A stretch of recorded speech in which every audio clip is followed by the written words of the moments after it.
Doubt వస్తూ ఉంటే లేదు, చాలా మంది పిల్లలు కూడా ఆటలు అంటే చాలా ఇష్టం. సో ఆటలు అన్నా కానీ టీవీ చూడడం అన్నా కానీ ఇవన్నీ కూడా చాలా మందికి ఇష్టంగా ఉంటాయి. సో ఆ ఆట రూపంలో అంటే ఇది ప్లేఫుల్ లెర్నింగ్ లాగా, సో ఆ ఆట రూపంలో మనం వాళ్ళకి నేర్పించినట్టయితే కూడా వాళ్ళు ఎప్పటికీ కూడా గుర్తుపెట్టుకునే ఆస్కారం ఉంటుంది అనేసి మనం ఈ కాన్సెప్ట్ టేకప్ చేయడం జరిగింది. ఒక చిన్న ఎగ్జాంపుల్ చెప్తాను. మ్యాథ్స్ స్టార్ట్ పెట్టినప్పుడు సో 8th 9th పిల్లలకి మీరు స్టార్ట్ పెడతారు. మన కూడా ప్రైవేట్ స్కూల్లో A+B² ఏం చేయాలి చదివాం. సో ఉన్నోళ్ళు అందరూ కూడా చెప్తున్నారు. ఎట్లా వచ్చిందని అడిగినాం. సో అది ఎవరో చెప్తున్నారు. సో ఆ కాన్సెప్ట్స్ అనేది మనము నేర్పించాల్సిన అవసరం ఉంటుంది. సో ఈ ఎట్లా వచ్చిందంటే లేదు, నేను వాళ్ళకి ఒకటే అడిగినాను. సో సైంటిస్ట్లో పేర్లు కొన్ని అడిగినాను, చెప్పిన వాళ్ళందరూ. సో ఆల్రెడీ సైంటిస్ట్ అంతా కనుక్కున్నదే మనం ఇప్పుడు చదువుతాం. మీరు కొత్తగా ఏం కనుక్కుంటలేదు, మీరు కనుక్కుంటలేరు, మీ టీచర్స్ కనుక్కుంటలేరు, నేను కూడా కనుక్కుంటలేదు. అర్థమయ్యే ఛాన్సెస్ ఎక్కువ ఉంటాయి, వాళ్ళు ఎప్పుడు కూడా మర్చిపోలే ఛాన్సెస్ ఉంటాయి. సో మ్యాథ్స్ కాన్సెప్ట్ తీసుకున్నాం అనుకోండి.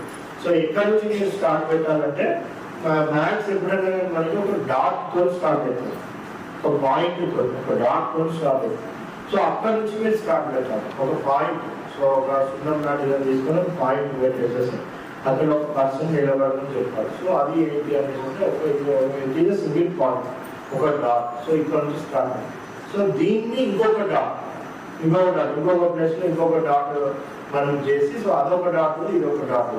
సో ఈ రెండింటిని కూడా మనము జాయిన్ చేయాలి. సో ఈ రెండింటిని కూడా జాయిన్ చేస్తే ఒక స్ట్రైట్ లైన్. సో అది వాళ్ళని అక్కడ నుంచి మనం ఆ కాన్సెప్ట్స్ చెప్పాలి. కోఆర్డినేట్ జామెట్రీ అంతా కూడా మనం ఇక్కడ నుంచే స్టార్ట్ అయ్యింది.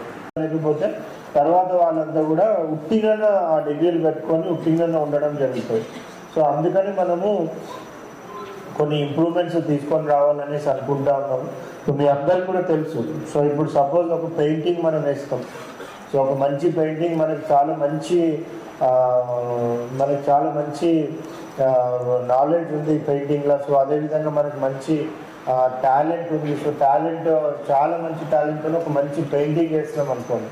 సో అంత మనం ఓన్గా ఏమి ఇన్వెంట్ చేస్తలేము, ఓన్గా ఏమి డిస్కవర్ చేస్తలేము. సో అటువంటివే మనం సరిగ్గా కాన్సెప్చువల్గా మనం లర్న్ చేయకపోతే మళ్ళీ మనకి ఫ్యూచర్లో ఏవి కూడా మనం ఓన్ థింకింగ్ అనేది డెవలప్ కాదు అనేసి వాళ్ళకి చెప్పడం జరిగింది.